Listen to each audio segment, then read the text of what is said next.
Stenosis जब हम कहते हैं स्टेनोसिस, तो you will have to understand stenosis का मतलब क्या होता है। स्टिफ हो जाना। स्टेनोसिस, इसको दूसरे एग्जांपल से बताता हूं। आप एक पेड़ की टहनी तोड़ें, फ्रेश, उसको मोड़ के देखें, बहुत फ्लेक्सिबल होता है। फ्लेक्सिबल क्यों होता है? क्योंकि उसके अंदर वाटर कंटेंट काफी है, पानी काफी होता है। आप उसे धूप में छोड़ दें, 2-3 हफ्ते बाद में उठाएंगे उसको, फिर बेंड करने की कोशिश करेंगे, टूट जाएगा। यानी स्टेनोसिस हो गया उस टहनी को। क्या हो गया? स्टेनोसिस हो गया।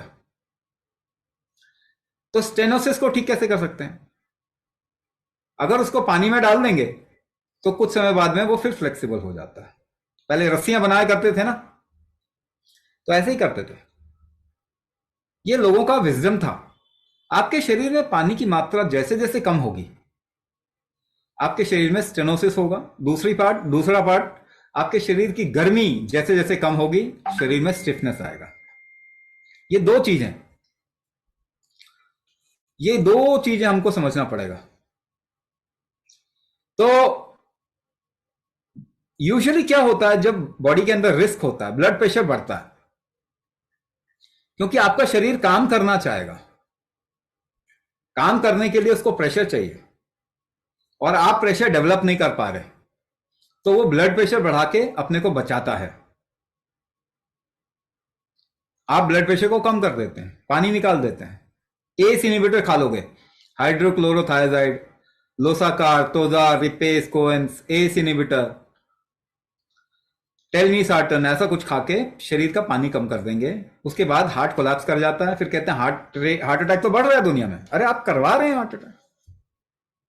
आप कोई भी मेडिसिन खाते हो, आपके शरीर डिहाइड्रेट होता है। क्या आपको मालूम है? किसी भी एंटीबायोटिक को खाने से आपका शरीर डिहाइड्रेट होता है।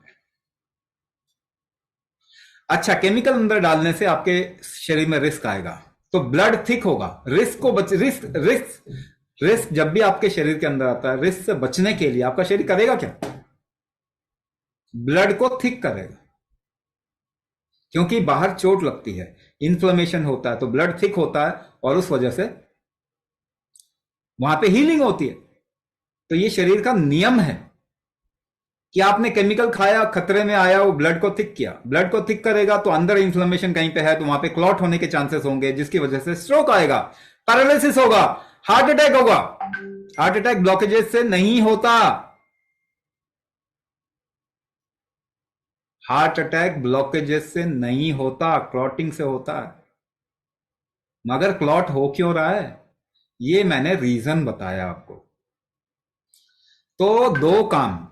एक, आपके शरीर को अगर कहते हैं ना कि किसी को हेल्दी करना है, तो उसको खाना दो।